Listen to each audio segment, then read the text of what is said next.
le devoir d'être cette fois le garant de l'indépendance nationale et des traités conclus par la France. Aujourd'hui, il y a une alternative à la guerre. Le gros des troupes est déjà au combat, mais l'état-major... I expect to be with a friend. Looking forward to having it with my family. Un pays qui est ami de la France. Et j'étais très heureux de pouvoir rencontrer le président des États-Unis pour parler avec lui. Kadhafi n'a pas renoncé au terrorisme. C'est probablement le prix à payer à ce moment-là qu'on le dise clairement. Nous sommes dans un moment de confrontation permanente avec la Russie qui utilise en quelque sorte... Sous ça, c'est la Russie derrière. En plus, évidemment, des actes de guerre que nous voyons en Ukraine. Nous avons assuré le destin de la France malgré tous les obstacles qui se dressent sur sa route. Bonjour chers amis, nous démarrons aujourd'hui notre quatrième épisode de notre série La France dans le chaos du monde.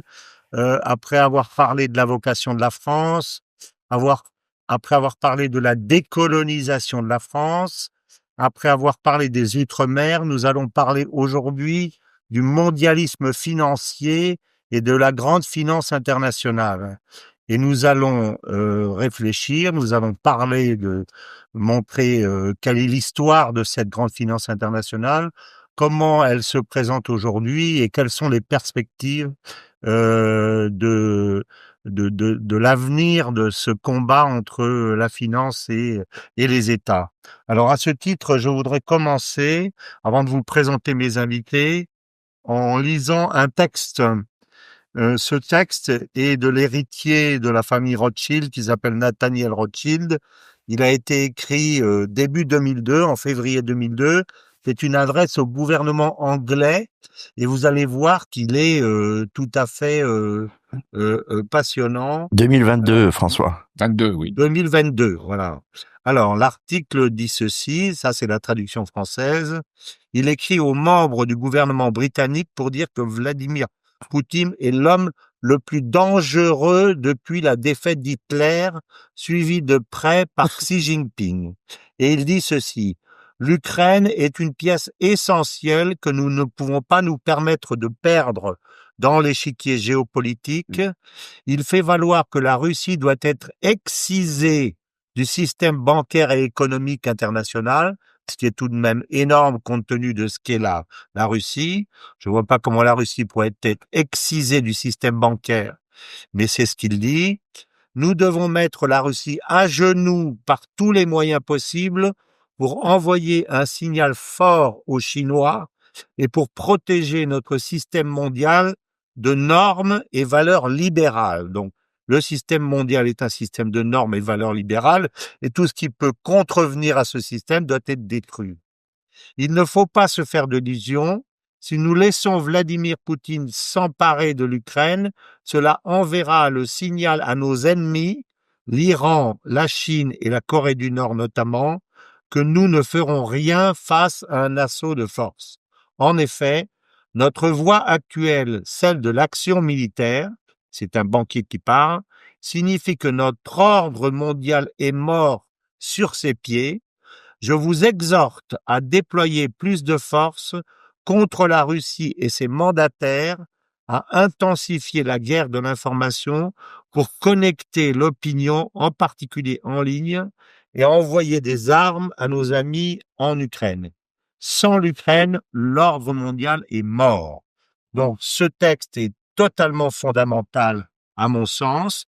Et donc, pour parler de cette guerre, je dirais du libéralisme contre les États, donc j'ai invité cette fois-ci notre ami Paul-Marie Couteau, que vous connaissez bien déjà, qui est donc diplomate et en politique, je dirais, ancien député européen. J'ai invité aussi Jacques Cheminade, qui est un homme politique bien connu, ancien candidat à l'élection présidentielle et un grand spécialiste des questions financières internationales, et également Sébastien Périmoni, qui connaît aussi bien les questions internationales et qui est, lui, militant politique.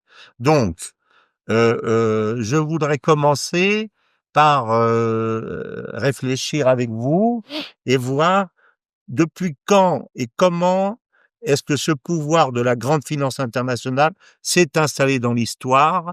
Et pour ça, je voudrais poser la question d'abord à Jacques Cheminade.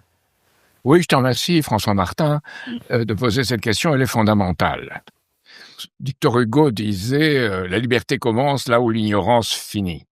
On est en pleine ignorance aujourd'hui dans l'analyse de la situation internationale et on ne conçoit pas une chose qui est la notion de géopolitique. Cette notion de géopolitique, qui est une notion britannique, qui est de Mackinder, c'est qui tient le monde va tenir l'île du milieu. L'île du milieu, c'est ce qui est entre la Russie, la Sibérie et toute cette partie du monde et l'Europe occidentale. Les financiers pensent de la même façon et ont toujours pensé de cette façon. C'est-à-dire qu'il fallait tenir les choses dans un conflit permanent et dans ce conflit permanent prévaloir. Ça commence quand? Ça commence quand les financiers ont commencé leurs opérations. Alors, on peut remonter à Thalès de Milet, comme mentionne Aristote, qui avait acheté, sachant que la récolte d'olives allait être très bonne, il avait acheté des pressoirs à olives, et une fois que la récolte s'est avérée bonne, évidemment, il a loué ces pressoirs à des prix faramineux, parce qu'il était le seul à les posséder. Donc, il y a la spéculation, et la spéculation avec un but financier. Là, c'est la première élément. Maintenant, il faut voir quand cela a exercé un pouvoir dans le monde et s'est emparé des choses. Je pense que c'est au début du XVIe siècle et contre l'esprit de la Renaissance, qui était un esprit de développement, de liberté et un esprit de connaissance. Ces financiers s'emparent des choses en prenant le contrôle de, à la fois, la politique, c'est-à-dire les gens en place, en leur prêtant un intérêt. Ils prennent le contrôle de toute la politique militaire, parce que ces chefs d'État veulent faire à tout prix la guerre. Est-ce que ça correspond pas, si juste pour t'interrompre une seconde, à Oui. une époque justement où les États commencent à devenir plus grands, plus importants, etc. C'est contre l'apparition de l'État-nation. Voilà. L'État-nation en France, le premier pour moi qui a des éléments de cette État-nation, c'est Louis XI. C'est ça. Là, c'est contre ce développement possible. C'est contre aussi, plus tard, l'esprit de Westphalie, les traités de Westphalie, qui consacrent l'État-nation.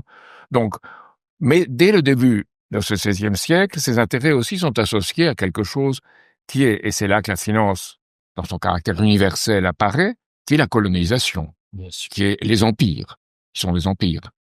Et on le voit dans leur contrôle en particulier, à partir de certaines villes. Les villes, c'est Anvers, voilà. Première bourse, je crois, 1515. C'est de l'autre côté Venise, et au milieu Augsbourg, Nuremberg et les autres places. Et là, ces gens se développent à une échelle internationale, avec un investissement à une échelle internationale. C'est ça. Et ils contrôlent. On voit avec Fugger, par exemple, littéralement l'invention. Alors, dis-nous qui est Fugger. Fugger, c'est une famille, Jacob Fugger le riche, on l'appelait, de banquier allemand. Allemand, on peut dire allemand à l'époque, mais de cette région du monde. Et ces gens-là voient le pouvoir comme quelque chose qui doit être de l'ordre de contrôler ceux qui ont le pouvoir et être au-dessus. On est au cœur du sujet, là. On est au cœur du sujet. Et Jacob Fugger dit, ces gens ont besoin d'argent, ils veulent faire la guerre tout le temps, ils ont besoin d'argent, on va en profiter. Donc, on va leur prêter avec des taux d'intérêt très élevés. Et ils seront obligés de les avaler. Et puis, on va créer des actions sur notre maison, qui est connue pour sa puissance, à très bas taux d'intérêt. Et on va jouer sur cette différence de taux d'intérêt, et sur ça, on va gagner à tout coup. Avec une certaine mainmise sur toute exploitation. Ça va les mines de cuivre en Hongrie, qui sont essentielles. Avec les mines de cuivre en Hongrie, qu'est-ce qu'on fait? Des canons. À partir de là. Et on fait aussi les manillas, c'est-à-dire ces sortes de objets qui ressemblent à des menottes pour l'esclavage. Donc, on domine on domine tout ce qui est une économie. Et on le domine, c'est intéressant de voir ça. 1515 aussi, qu'à Venise, on décide de mettre les Juifs dans un ghetto, avec un cercle jaune. Donc, toute une série de choses commencent à ce moment-là de l'histoire. Oui. Alors, il faut voir contre quoi c'est. C'est contre cet esprit, évidemment, de la Renaissance, qui est un esprit de libération avec de grands penseurs de la Renaissance. Et il y a 2 papes qui décident de circonvenir les fugueurs.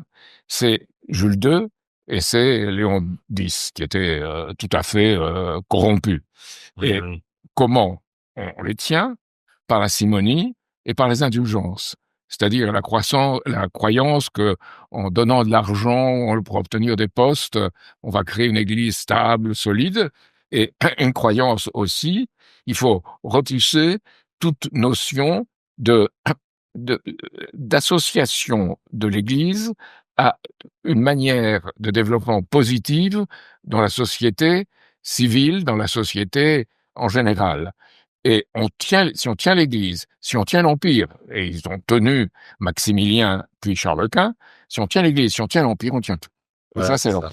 Alors, est-ce qu'il n'y a pas, et après je vais poser la question à Paul-Marie, est-ce qu'il n'y a pas aussi un vide politique qui est la fin du Moyen-Âge? Parce que si je me souviens bien, le Moyen-Âge instaure sous l'égide de saint Thomas d'Aquin la notion de juste prix.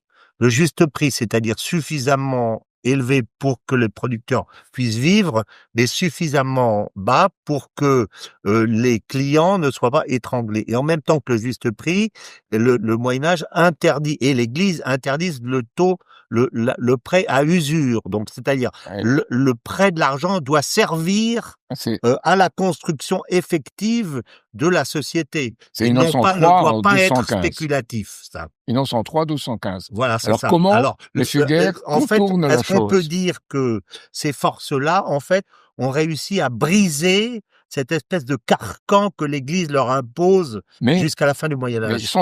ils sont pervers. C'est de l'intérieur de l'Église qu'ils parviennent à le briser. C'est ça. Puisqu'il convainc Léon X de dire on peut éventuellement prêter un intérêt, on peut le faire s'il y a risque, s'il y a coût ou s'il y a difficulté. Donc, on rompt avec cette interdiction de l'usure par un moyen, disons, Détourné. détourné, et à ce moment-là, on peut prêter, les fugueurs prêtent à 5%, hein, aux gens qui adhèrent à leur société. Mais à Maximilien ou à Charles Quint, c'est parfois 19, c'est parfois 20, c'est parfois même 50%. Voilà, c'est Donc, ça. ils se mettent en la poche la différence. Rien de nouveau. Et pour ça, évidemment, ils doivent assurer qu'ils financent l'armée et qu'ils financent les militaires, Ça, tous les militaires, les mercenaires que doivent Ça, c'est embaucher les fondamental. différentes. D'accord. Ouais. Paul-Marie. Alors, ça, c'est parfait comme entrée en matière, je trouve. Merci à Jacques Cheminade, parce que au XVIe siècle, et au début des temps modernes, comme disent les historiens, tous les acteurs sont là, en réalité. C'est ce que vous venez de dire.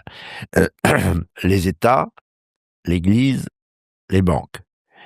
On sortait du Moyen-Âge, période bénie au cours de laquelle l'Église avait un poids suffisant pour régenter l'économie. Et comme vous venez de le dire, cher François, à la fois sous l'angle du prix, du juste prix, C'est ça. tellement important, je pense aux agriculteurs d'aujourd'hui, ils s'en porteraient bien du juste prix. Et puis de l'usure, du refus de l'usure. Ce qui limitait les puissances financières. Il y avait plusieurs puissances financières, les Lombards, les Juifs, et qui étaient déliés évidemment de cette obligation, d'où Louis IX et la fameuse stigmatisation des Juifs. Elle avait une justification économique. Bon. D'ailleurs, Louis IX était déjà un élément d'État antérieurement à Louis XI. On peut dire autant d'ailleurs de François,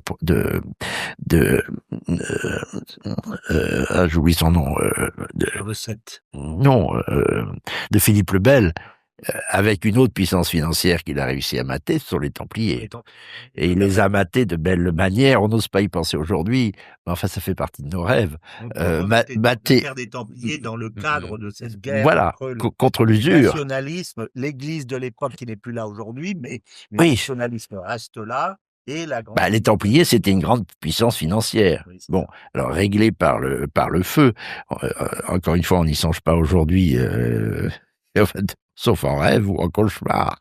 Mais hélas, ça n'est plus une saison. Mais je dis bien hélas. Mais la question se posait déjà. Mais l'Église avait gardé jusqu'au XVIe siècle son magistère, on peut dire. Et en effet, elle a été subvertie de l'intérieur. Mais ce qui a surtout prévalu, c'est à la fois la naissance des États, comme vous le disiez, et des empires, et les forces qui, en contrepartie, enfin c'est avec le contraire, comme toujours quand quelque chose surgit, le contraire surgit aussi, c'est-à-dire la puissance financière, voilà, et qui n'en finira pas de prendre les pouvoirs sur les États avec une accélération formidable depuis le début du XXe siècle pour en arriver à cette financiarisation générale des activités humaines au début du XXIe siècle. Mais c'est ça. Alors, peut-être sommes-nous à la fin de ce cycle d'ailleurs. Enfin, je le souhaite, mais on en parlera à la fin de l'émission. Voilà.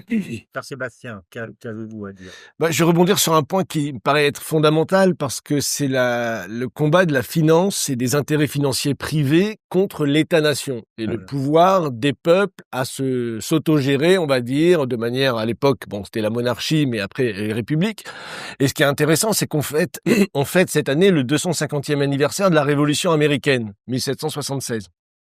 Et au départ, la Révolution américaine, c'est une révolution qui met en place avec Benjamin Franklin et quelqu'un qui est très peu connu comme économiste et qui est pourtant pour moi un des plus grands, qui s'appelle Alexander Hamilton. Et Alexander Hamilton, au moment de la Révolution américaine, va mettre en place justement un système de banque nationale pour que ce soit l'État qui contrôle la monnaie, qui fixe ses taux d'intérêt. C'est-à-dire que l'État peut fixer ses taux d'intérêt qui sont faibles à moyen et long terme, justement pour financer ce que Hamilton appelait lui-même le crédit productif public, c'est-à-dire un système où l'État investit dans les infrastructures, parce qu'il faut rappeler qu'à l'époque, les États-Unis sont une colonie de la Grande-Bretagne, et que dans toutes les colonies de la Grande-Bretagne, c'est interdit d'avoir des manufactures, c'est interdit d'avoir des industries. Elles ne sont que exportatrices de matières premières. C'est ça. Donc la révolution. L'Irlande, je fais un petit aparté. L'Irlande, les colonies africaines. J'ai été en Irlande, invité par une société irlandaise que je représentais, à assister à une manifestation sportive qui s'appelle le Kerrygold Horse Show. qui était donc un concours hippique. Et c'est un Irlandais qui a gagné contre un Anglais. Et les gens étaient fous de joie. Ils me demandaient pourquoi. Ils m'ont dit que pendant la colonisation anglaise qui a duré 800 ans, les Irlandais n'avaient pas le droit d'avoir un cheval. Oui, Seuls les Anglais passaient à cheval et eux, ils étaient à pied. Et ben il y avait vraiment. C'était pareil pour les industries. C'était pareil pour les industries, pareil pour les manufactures. D'ailleurs, Alexander Hamilton a écrit un très beau texte qui s'appelle Pour le développement des manufactures, en plus de son texte sur le crédit public. Et justement, 1776 aussi, c'est l'année où Adam Smith va publier son fameux livre qui est devenu la base de la pensée occidentale moderne. Enfin, on apprend encore ça dans nos écoles aujourd'hui, Adam Smith, qui dit que l'État ne doit pas intervenir dans l'économie, qu'il y a une main invisible, que l'homme, il fuit la douleur, il recherche le bonheur, donc le bonheur va se faire tout seul, puisque voilà, c'est naturel. Par l'argent. Par l'argent, bien sûr.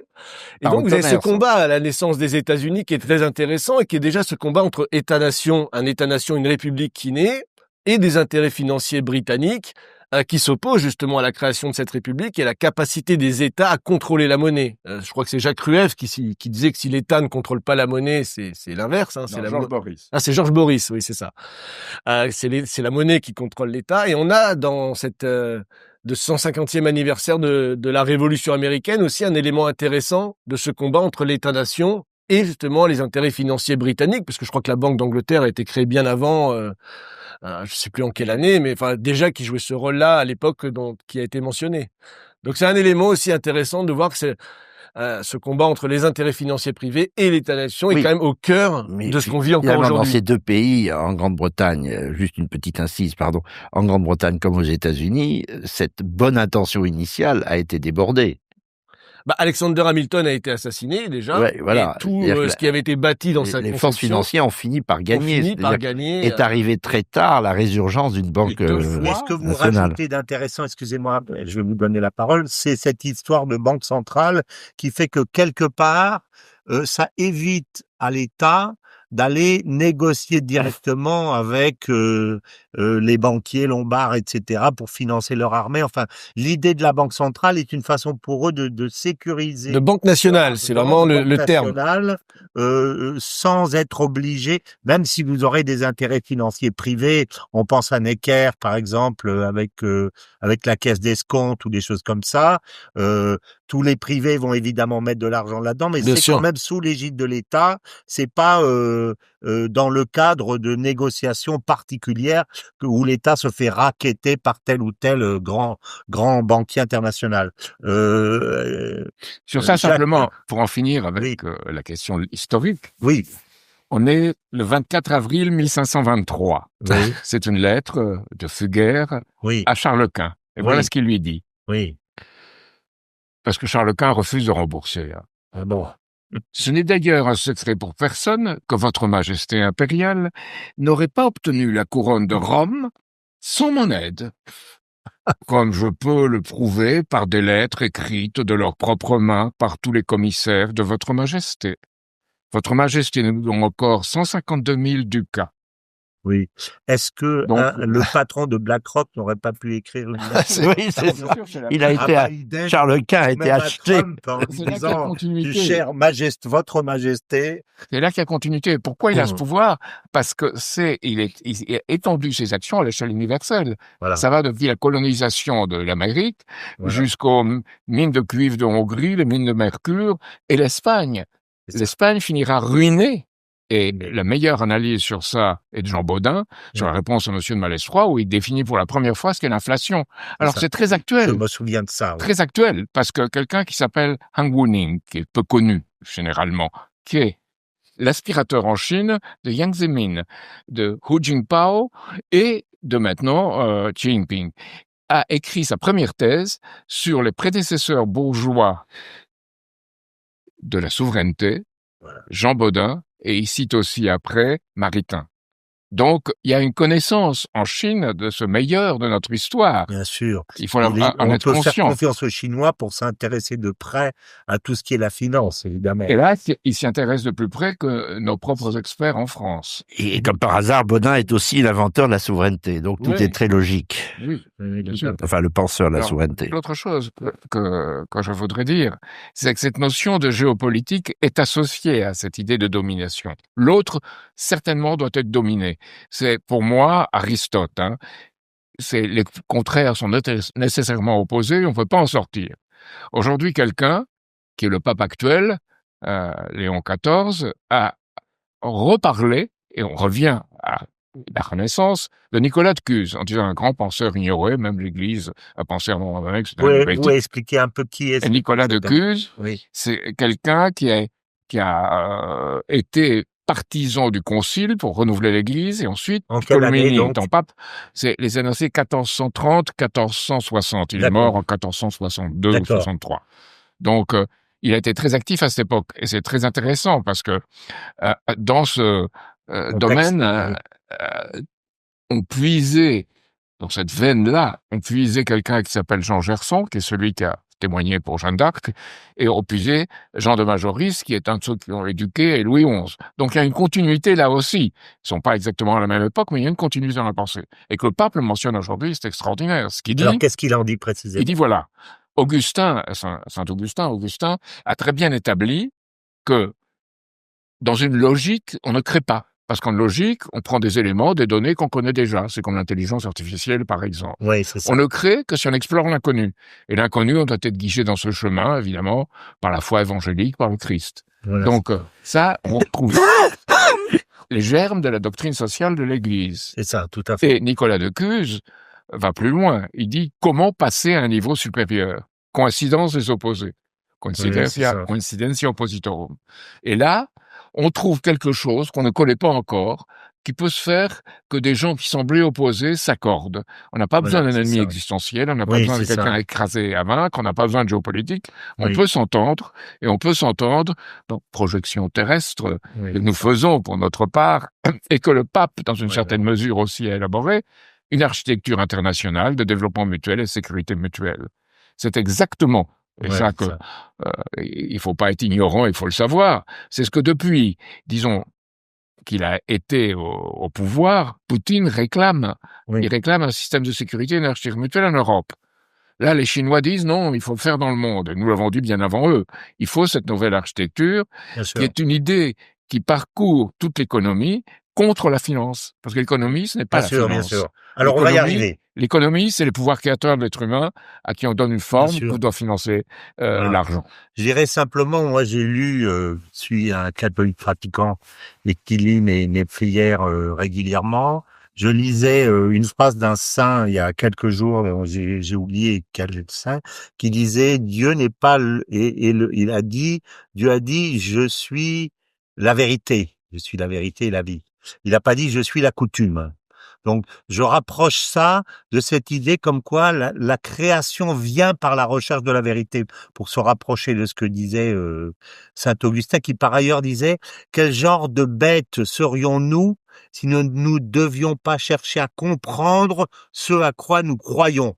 C'est une phrase absolument géniale. Quel genre de bêtes serions-nous si nous ne devions pas chercher à comprendre ce à quoi nous croyons? C'est-à-dire qu'il y a dans cette Église, depuis le Moyen-Âge, une volonté farouche d'essayer de comprendre. Donc là, on est dans la création.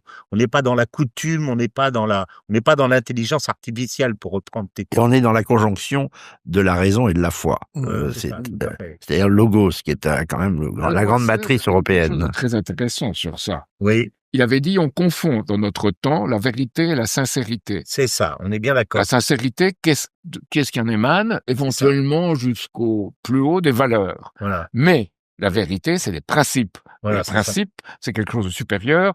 Et l'Église, dans ce qu'elle a eu de meilleur, a toujours défendu. C'est ça. Quand elle s'est laissée corrompre, elle a été dans le camp opposé. Mais la vérité commence toujours par la sincérité, parce que sans sincérité, il n'y a pas de recherche de vérité possible.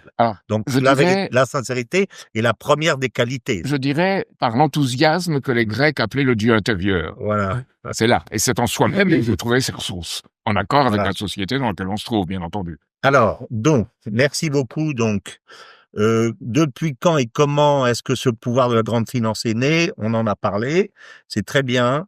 Alors maintenant, ce que je voudrais aborder avec vous, à quel moment, pour avancer dans cette partie historique et se rapprocher de la situation actuelle, à quel moment, selon vous, ce pouvoir a-t-il échappé aux États pour imposer sa logique que j'appellerais libérale, sa logique libérale propre?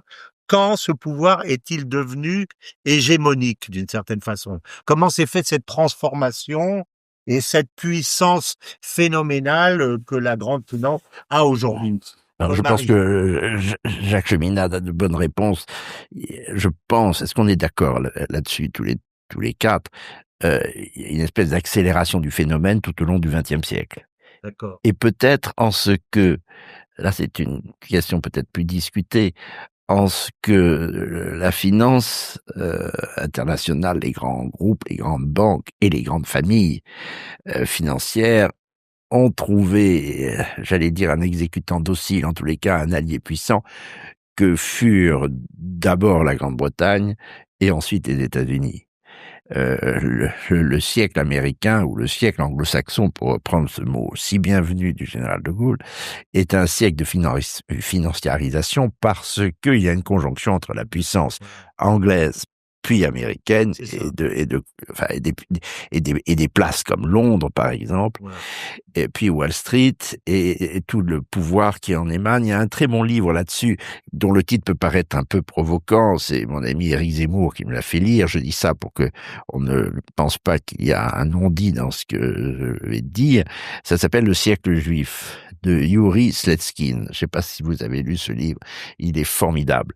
Il pointe la conjonction entre la puissance politique anglo-saxonne, Londres, Washington, New York, et la puissance de ce qu'on appelait déjà au XXe siècle, mais à plus faible échelle, la banque juive, Oui. avec les relents d'antisémitisme que ça pouvait avoir, qui était à ce moment-là tout à fait à gauche d'ailleurs, car l'antisémitisme est né à gauche, faut bien Et le ce que dire. vous me dites d'ailleurs me fait penser à un livre que j'ai beaucoup aimé, qui est le Prince immobile, le livre de Emmanuel de Vareskiel À Vareskiel, oui, sur sur la Renaissance, non, sur la Restauration, sur pardon, comment s'appelle-t-il? Sur Talleyrand. la Restauration, Il oui. explique que Talleyrand, à un moment donné, a fait sa fortune par l'agiotage sur les terres américaines.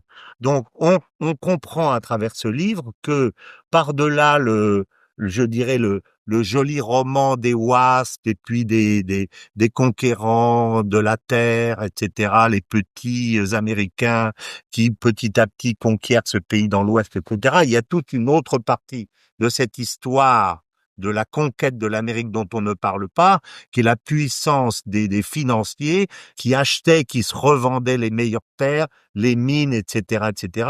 C'est ça la vraie histoire de l'Amérique. C'est-à-dire, le reste, c'est un peu une façon de cacher la réalité, non? C'est Ah. pas...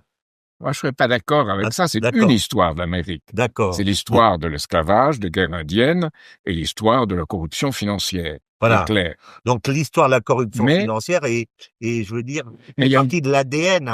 une bataille aux États-Unis qui est aussi partie de l'ADN, qui est la D'accord. bataille pour, disons, incarner un système républicain. On l'oublie, ça. D'accord. C'est Benjamin Franklin. Bataille inégale quand même, hein. Et ça, son effort pour éduquer la population dans le journal du bonhomme Richard, où il essaye de donner des conseils économiques sur comment développer quelque chose qui serait cohérent avec une pensée qu'on peut appeler chrétienne. Voilà, c'est ça. Donc Ba- ça, ba- c'est la ba- pensée bataille aussi perdue, de hein, là, Robert franchement. Kennedy aussi. Mais le combat, c'est sur Non. une chose essentielle aux États-Unis, c'est la Banque nationale. D'accord. La Réserve fédérale n'est pas une banque nationale, c'est une banque de banque créée en 1913 par une série de voyous du sommet de la société, avec JP Morgan qui les organisait, qui n'était pas juif d'ailleurs, qui les organisait et qui ont créé la Réserve fédérale, qui est une banque de banque. Voilà. C'est une banque centrale, on peut l'appeler, qui n'est pas une banque nationale. D'accord. Alors, il y a quelque chose de très important et qui monte cette bataille. Il y a une première banque nationale, puis une seconde banque nationale, puis finalement, il y a eu la Réserve fédérale. Et D'accord. nous nous battons actuellement, nos amis aux États-Unis se battent pour une troisième banque nationale américaine. Alors, c'est très intéressant de voir la personnalité de Lyndon LaRouche de ce point de vue-là. Je dois le mentionner maintenant. Alors, parlez-nous, dites-nous qui est Lyndon Lyndon LaRouche, c'est l'homme, l'adversaire de ce pouvoir financier aux États-Unis.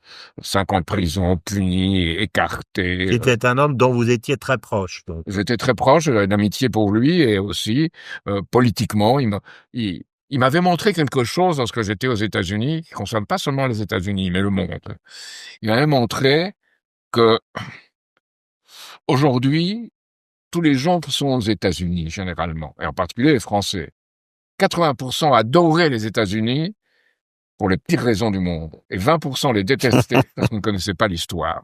Et l'histoire vraie des États-Unis, c'était l'histoire de Lincoln, c'est l'histoire de tous ceux qui, comme Hamilton, voulaient faire une banque nationale et faire des États-Unis une vraie république. Et je dois dire, dans la Constitution américaine, article 1, il est établi que la monnaie américaine officielle, le dollar, est le legal tender, qu'il n'y a qu'elle qui existe, et que c'est l'État qui a le pouvoir de l'émettre. LaRouche a écrit un texte sur ça. Ça, c'est contredit complètement l'histoire de la Réserve fédérale, ça contredit complètement l'histoire des intérêts britanniques associés aux États-Unis, ou les intérêts américains, comme aujourd'hui, qui créent ce nouveau fascisme de Silicon Valley. Ça, Mais- c'est tout à fait. Admettez qu'ils ont perdu la partie, les Hamilton et les Clinton a été assassiné, Lincoln a été assassiné, Ben oui, Kennedy a été assassiné. voilà, c'est ça, ils ont perdu la Assassinat. partie. oui. C'est Ils n'ont ça. pas Il grand-chose n'y a à pas dire. beaucoup d'assassinats dans l'autre sens. Non, non, bien sûr. Quant à LaRouche, il a été plus que marginalisé quand même. Trouver le sens d'origine de l'Amérique, il a été assassiné. Voilà, c'est ça.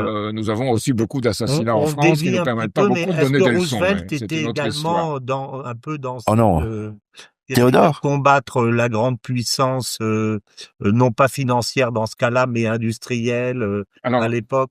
Théodore, non. Benjamin. ouais. Non.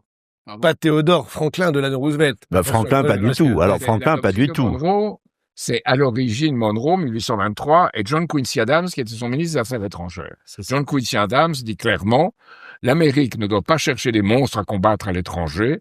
Elle ne doit pas du tout s'immiscer dans les affaires du monde. Il y a un principe de non-ingérence dans les intérêts des États. Oui. Il faut en rester au développement de notre propre pays. Voilà, et ça, c'est la condition de liberté essentielle de notre trahison.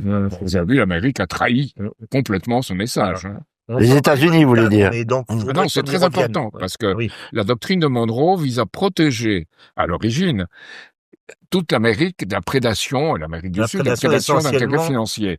Des intérêts financiers et également des puissances coloniales. Des puissances coloniales. Et ça c'est un message libérateur qui est devenu un message, aujourd'hui, un message de prédation. Des puissances coloniales, c'est pas ça. des puissances coloniales, pardon, et des puissances catholiques.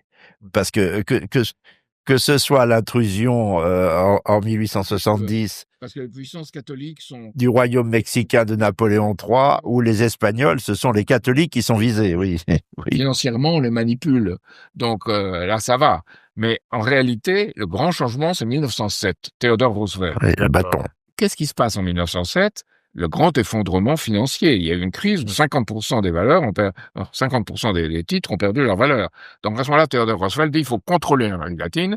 Et the big stick with his bloody people. Le grand bâton contre ces seuls types. On le contrôlera, nous, les États-Unis. Et là, ça change, ça bascule. Et aujourd'hui, on est à la dernière version, qui est la Don Monroe Doctrine, dont parle Trump. Oui, c'est ça. Et qui est appliquée au Venezuela. On en est là. C'est ça, absolument. Donc, il y a une continuité de ce côté-là, comme il y a une continuité de l'autre côté. L'Amérique est un champ de bataille de ce point de vue-là. Oui, et la Rouge représente, quelqu'un qui a représenté ce courant historique de développement aux États-Unis et de contrôle de la nation, et pas les États-Unis devenant un pays occupé par des finances qui n'ont rien à voir ni avec le peuple américain, ni avec la conception de nation américaine. Bien sûr. C'est le dévoiement complet d'un projet qui était le projet d'un homme Franklin. C'est ça. Sébastien. J'essaie de peut-être répondre à la question directement. Je pense qu'il y a un moment quand même dans l'histoire du XXe siècle, ce qui a été dit par Monsieur Couteau, ça a été une dérive constante. Je crois qu'il y a quand même une date importante que nos auditeurs devraient connaître, c'est le 15 août 1971. C'est le moment où Nixon décide de découpler le système or du système dollar. Voilà. Et à l'époque, il y avait aussi un mécanisme qu'on appelait les taux de change fixe entre les monnaies, c'est-à-dire que toutes les monnaies avaient une référence or et donc bougeaient, on pourrait dire, pour simplifier techniquement la chose, bougeaient ensemble. Oui. Donc voilà, mais à partir du moment où Nixon décide de découpler l'or du dollar, le dollar, qui était la monnaie de référence, la puissance industrielle de l'époque, devient une superpuissance monétaire. Voilà, c'est ça. Et donc là, à partir de là, tout est déséquilibré parce que les monnaies faibles s'écroulent et le dollar devient surpuissant. Donc c'est une date très importante parce que c'est le moment où on passe dans un système purement monétaire. Il n'y a plus de référence or, il n'y a plus de référence physique, il n'y a plus de... Il y a une autre date. Pardon. Je vais vous poser une autre question encore l'air de ça, puis après je vais vous donner la parole. Est-ce que la deuxième partie, parce qu'on parle toujours du pacte du Quincy en ce qui concerne l'Arabie Saoudite, Abdelaziz Ibn Saoud et donc Roosevelt, mais ce pacte du Quincy est un pacte pétrole contre protection, mais il inclut pas le recyclage du dollar. Et ça, c'est la négociation. En fait, quand on parle du Quincy, on ne devrait pas parler du Quincy, on devrait parler de la négociation donc de 75 Kissinger. De Kissinger avec le roi de l'époque. Je ne sais plus qui c'est, si c'est Faisal. C'est Faisal, oui. C'est Faisal, c'est ça. Où là, qui est l'obligation de se faire payer en dollars. Donc ça va dans le sens de ce que vous dites, je pense. Parce que le dollar devient hégémonique, bien sûr. Le dollar devient monnaie de réserve. Et en plus, ça veut dire que toute personne qui veut acheter du pétrole partout dans le monde est obligée d'aller d'abord acheter des dollars américains pour pouvoir payer. Donc, ça assure le recyclage de la machine, en fait. Donc, les deux vont ensemble, il me semble, 71 et 75. Est-ce que vous êtes d'accord ? L'Arabie Saoudite est obligée d'investir aux États-Unis. En plus de ça, évidemment. C'est le cycle, hein. Évidemment. Ça, c'est le cycle impérial typique. Et pour ce qui nous concerne, il y a une autre date que j'ajoute à celle importante, évidemment, que vient de soulever Stéphane. Sébastien, pardon, excusez-moi. Ça nous concerne directement, c'est le traité de Rome et l'article 67 sur la nécessaire libération des mouvements de capitaux.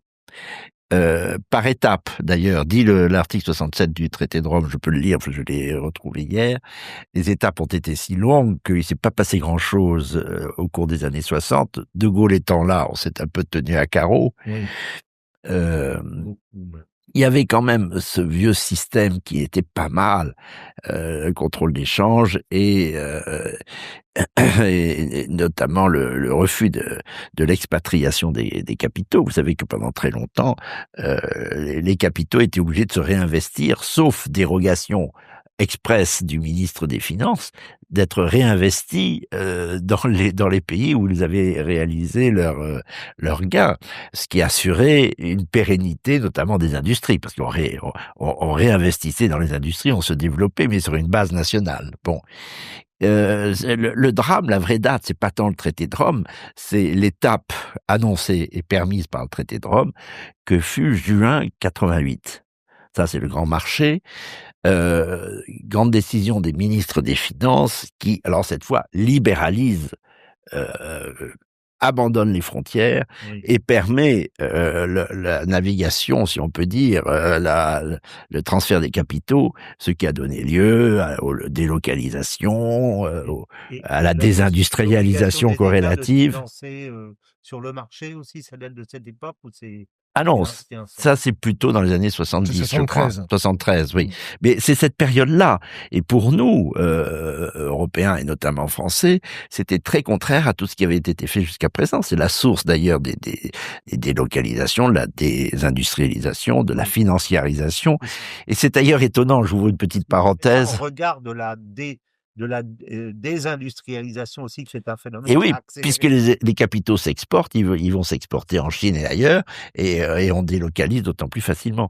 C'est amusant, c'est assez grinçant, la date de juin 88, j'ai regardé ça, comme si la machine européenne avait attendu une faiblesse de la France qui était plutôt opposée, mais Mitterrand venait en 88 de remporter in extremis la présidentielle, a dissous dans des conditions scabreuses, puisqu'il n'avait plus la majorité, le Parti socialiste n'avait plus la majorité. Donc le mois de juin était propice à un sale coup, je pense. Je sais pas qui était ministre des Finances à ce moment-là, c'était Bérégovoy, je pense, mais il n'était pas très assis sur une majorité qui n'était toujours pas trouvée à l'Assemblée nationale. Bon, est-ce que c'est une coïncidence ou pas? C'est comme le bombardement d'Irak en juin 81, parce que aussi il y avait une transition politique qui laissait la France impuissante. Peut-être que je vais chercher midi à 14h, mais ça a été vraiment fait, ce coup-là, contre la politique et l'économie traditionnelle, la politique économique traditionnelle de la France. C'est ça. Il y a un point très important sur ça, c'est l'acte unique, 1986. C'est ça. L'acte unique, c'est la liberté de circulation des biens, des services, des êtres humains et des capitaux. Après ça, il n'y a plus d'État-nation. On a tiré un trait. Alors, c'est progressif en France, mais on a tiré un trait.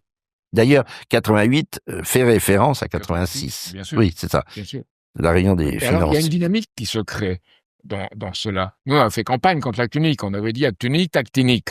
Personne en France que je connaisse, à part quelques individus, ne s'était insurgé à l'époque contre au Parlement. Si encore aujourd'hui, les gens sont vraiment conscients du caractère. C'est pire que Maastricht. Extraordinairement important de l'enjeu de ce que nous sommes en train de discuter aujourd'hui même. J'en ai parlé à certains souverainistes, ils ne sont pas conscients. On a voulu faire cette émission parce que c'est totalement majeur ce qu'on est en train de discuter. Alors, il y a quelque chose d'encore plus grave. C'est qu'il y a trois personnalités, et j'ajouterai Raymond Barre, probablement avec sa conception de l'économie hédoniste, qui est celle de Bentham, qui est toute idéologie anglaise. C'est ce qui fait dans les travaux de Raymond Barre sur l'économie, qui ont formé tout le monde en France, pratiquement, qui est passé par là dans les cercles politiques. C'est de dire, c'est le plaisir et la douleur qui déterminent sa valeur. Il le dit carrément. C'est Bentham. C'est Bentham. C'est la philosophie anglaise du 18e. Oui. Qui a mis en place ce système de libéralisation de financement des capitaux dans le monde? Chavansky à l'OCDE, Delors à l'Europe, le socialiste. Et le bon, je pense que lui a été il se trouve que je l'ai connu, que lui a été le dindon de la farce, Michel Camdessus au Fonds monétaire international. C'est ça, je me souviens. Donc les trois ont mis en place le système. Les Américains ont dit, tiens, ils font le boulot pour nous, c'est merveilleux, Voilà. on va en profiter. Et Bérégovoy aussi, Bérégovoy aussi. Pardon? Bérégovoy, et c'est Oui, Bérégovoy s'est fait berner. s'est fait berner aussi. Oui. Une des raisons qu'il a réalisé ça à la fin de sa vie et qu'il est arrivé ce qui est arrivé. Mais tout le monde s'est fait berner, il faut voir La question qui me vient à l'esprit naturellement, c'est pourquoi est-ce qu'ils ont accepté de se départir, je dirais, de leur costume d'homme d'État, tous ces gens-là? Alors là, Qu'est-ce qui les a poussés à faire ça? Alors là, il faut comprendre quelque chose, qui est l'utilisation permanente du chantage et d'un véritable bureau criminel international qui est en accord et qui sait toutes les faiblesses des hommes d'État et qui exerce un chantage constant sur eux. Il y a des livres qui ont été écrits sur ça. Il y a un livre qui a été écrit sur les assassins financiers. Comment s'appelle-t-il déjà c'est un Américain qui l'a écrit. C'est très C'était John Perkins, je crois. Oui, c'est ça, Perkins, qui a écrit ça. Et c'est les Anglais, parfois les Américains, qui disent plus de vérité que tous les autres. Et nous sommes les dindons de la farce parce qu'on est les petits qui à part l'époque de Gaulle, et en partie celle de Pompidou, nous, on est toujours les gens qui se sont soumis, qui ont été les caniches de ce système. Les caniches, les petits toutous. En passant, un Pompidou qui venait lui-même de la banque Rothschild. Pompidou lui-même a réalisé ça. Moi, il n'était pas aux États-Unis à ce moment-là, mais j'avais venu aux États-Unis. Quand il a vu que toute une partie de la communauté juive s'attaquait à lui, il a dit, mais qu'est-ce qui arrive? Il arrive quelque chose que je connaissais pas. Sur les Rothschild, il faut dire aussi quelque chose, hein. Le pire, vous avez cité Nathanaël, c'est le fils de Jacob, qui est les Rothschild d'Angleterre. C'est ça. Branche la plus perverse de la famille. Il faut dire que la branche française, il y avait Guy de Rothschild, qui a soutenu De Gaulle et qui était dans la France libre. Oui, c'est ça. Donc il faut bien voir les choses parce qu'elles sont. Il ne faut pas s'obséder sur un nom, sur une chose. Oui, tout à fait. C'était pas mon objectif, d'ailleurs. Une dynamique profonde dans l'histoire. Sans ça, on tombe dans la facilité de l'anti dans tous les domaines. Oui. Il faut voir au-delà. Alors, j'ajouterai encore quelque chose qui me paraît aussi très important. À chaque réaction de gens qui sont opposés, la première chose, c'était le silence. On n'en parle pas. Moi, j'étais 3 fois candidat aux élections présidentielles. Il fallait pas parler de ce que je disais. Il fallait créer une fausse image de moi et la balancer dans l'opinion. Et l'opinion dirait, bon, ce type, peut-être on sait pas si c'est ce qu'il dit ou ce qu'il dit pas. Mais enfin, c'est un type à problème, on n'en veut pas. Donc, c'est comme ça qu'ils opèrent. Ça, c'est l'assassinat financier. L'assassinat dans l'opinion. Admettez qu'ils ont gagné sur toute la ligne, en France, en Europe, et aux États-Unis, parce que vous dites qu'il y a 2 États-Unis. Oui, d'accord, mais les bons, comme vous dites, sont rétamés, comme en France d'ailleurs. Comme en France. C'est très étonnant à l'Assemblée nationale le vote de l'acte unique. Quand on regarde l'unanimité, ils n'ont pas été du tout conscients de quand on regarde les débats. J'ai regardé ça hier soir pour préparer cette émission. Chirac, par exemple, en 86, il avait un poids. Il y avait un groupe prétendument gaulliste qui s'est fait totalement berner sur l'acte unique. Ce qui présageait d'ailleurs en 92 Maastricht. Mais Maastricht, au fond, n'est que la suite et au fond assez badine, enfin secondaire, de ce qui s'est passé en 86 avec l'acte unique, comme dit Jacques Cheminade, dans l'ignorance complète des conséquences de l'ensemble de la classe politique, y compris des gaullistes. Sébastien, allez, juste un petit mot sur ça. Moi, un des spectacles les plus écœurants auxquels j'ai pu assister, c'est la pleurnicherie au Parlement sur le sort d'Olivier Marleix. Oui, c'est ça. Pleurnicherie d'une vérité, face à une vérité qu'on ne veut pas chercher, on n'a pas de recherche. Et pire encore, Éric de Nessé, qui est un ami. Oui, c'est ça. Voilà. Oui, ça, pour moi, ça définit, en même temps que la paralysie sur ce qui est fait à Gaza ou en Cisjordanie, ça définit ce qu'est la France d'aujourd'hui. Une France où on ferme les yeux volontairement pour ne pas voir la réalité et ne pas intervenir. Pour dire les choses précisément, l'assassinat politique. Que ce soit Olivier Marleix ou Éric Dénessé, qui aurait dû être des nôtres d'ailleurs. Les Américains ont un nom pour ça, character assassination. Oui, ils savent de quoi ils parlent. Cessez de parler des Américains. Parlons des États-Unis, parce que le Venezuela aussi est américain, mon cher Jacques. Puissance américaine. Puissance états-unienne. États-unienne. Merci. Merci. Non, mais je rajouterai un autre point qui me paraît fondamental d'un point de vue purement sur le sujet de la mondialisation financière, et en faisant référence aux États-Unis, c'est qu'après la crise de 29, Franklin Delano Roosevelt arrive au pouvoir et il met en place une loi qu'il appelle le Glass-Steagall Act. Et c'est très intéressant parce que c'est une loi qui sépare les banques de dépôt et les banques d'affaires. Parce que la crise de 29, quand les bulles explosent, c'est tout l'argent des contribuables qui part en fumée. Les Donc, films de genre. voilà, la soupe populaire, les images, voilà. Depuis les balcons pour Exactement. se suicider, etc. Parce qu'ils ont perdu. Ils ont tout leur perdu. maison, leur travail, Voilà. Et c'est en ça où épargne. Roosevelt fait cette loi qu'on appelle le Glass-Steagall et qui quelque chose qui est très peu connu, c'est qu'il y aura un Glass-Steagall français qui s'appellera pas comme ça, qui sera mis en place à la Libération, qui également sépare les banques de dépôt, les banques de crédit, etc. Et donc, ce qui est plus fou dans cette mondialisation financière, c'est que non seulement aujourd'hui, on a les banques centrales qui créent autant d'argent qu'elles veulent, dans la spéculation depuis 71, mais en France, on met fin à cette séparation bancaire en 84 sous Mitterrand. Aux États-Unis, ce n'est qu'en 99 où on met fin au Glass-Steagall Act.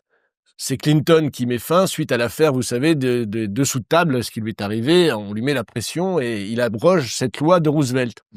Donc, c'est-à-dire que non seulement les banques peuvent spéculer autant qu'elles veulent, mais elles ont comme garantie l'épargne des citoyens. Les citoyens qu'elles tondent par et encore plus grave, c'est-à-dire que quand il y a eu la fameuse crise de 2007-2008, pour ne pas revivre à 1929, et là ça montre que le système est en faillite. On vit dans un système qui est complètement en faillite. C'est que pour éviter qu'on ait un 29 en 2008, il a fallu renflouer les banques, c'est-à-dire recréer de l'argent et endetter les États-nations à hauteur, je ne sais pas si les gens se rappellent, la Banque Centrale Européenne crée 60 milliards d'euros par mois pour renflouer les banques pendant plus de 3 ans. Je crois que le chiffre officiel, c'est 3400 milliards de création purement monétaire. Et Sarkozy pour était un des premiers à suivre cette Et personne n'est encore en prison. Alors folie. j'espère que ça viendra, que les Français vont se réveiller, on va récupérer notre argent. Mais ce que je veux dire, c'est aussi des mécanismes comme ça qu'il faut comprendre si on veut voir à quel point non seulement on est attaqué par le monde de la finance, mais non seulement on le cautionne aujourd'hui. Et on le sauve. C'est les Français qui payent pour sauver ce monde de la spéculation. Bien sûr, évidemment. Alors, je voudrais, on avance un peu, je voudrais passer à la troisième partie. Donc, on a vu un peu quelle est la nature la forme de ce pouvoir aujourd'hui. Quelle est la nature, quelle est la forme de ce pouvoir aujourd'hui? Qui sont ces hommes aujourd'hui? Comment ce pouvoir se manifeste-t-il? On a vu Nathaniel Rothschild à quel point cette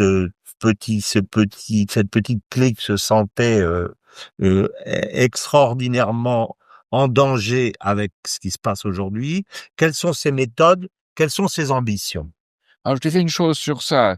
Il faut pas être fasciné par ces choses. Quelqu'un qui s'appelle Marc Roche, qui était le correspondant du Monde, a dit la City de Londres, c'est la grande lessiveuse d'argent sale du monde. C'est ce qui est le plus destructeur, la pire chose. Et puis, il en devient fasciné. Il devient fasciné par le système britannique et il dit, c'est ça le pouvoir. Donc, il faut pas être fasciné. Il faut bien voir ces choses avec lucidité. Oui. Et voir quelque part. Mais mon but n'est pas d'être fasciné, mais je constate, enfin, quand j'entends quelqu'un qui dit que Poutine c'est Hitler, je me dis qu'il y a vraiment pour eux une notion, lui et ceux avec qui il parle, de son milieu, il y a un aspect de danger total par rapport à ce qui est une guerre, je dirais, de nation contre nation aujourd'hui. Donc c'est clair. Voilà. C'est la Russie et c'est la Chine aussi. Et la Chine. C'est la Chine au fond dont ils ont le plus bien peur sûr. parce que la et Chine... tout ce mouvement du Sud, qui est ce que j'appelais un mouvement de libération des peuples et de libération des nations dans mon dernier livre, oui. On peut en parler parce que nous avons quelqu'un qui a soutenu Lyndon LaRouche aux États-Unis, qui s'appelle Sergueï Glaziev. Oui, très bien. Sergueï Glaziev, c'est l'homme qui est le conseiller, qui est un Ukrainien d'ailleurs au départ. D'origine ukrainienne. D'origine ukrainienne et qui est le conseiller de Vladimir Poutine pour la mise en place du système de paiement qu'on appelle les 5 R. Poutine joue toujours sur deux choses.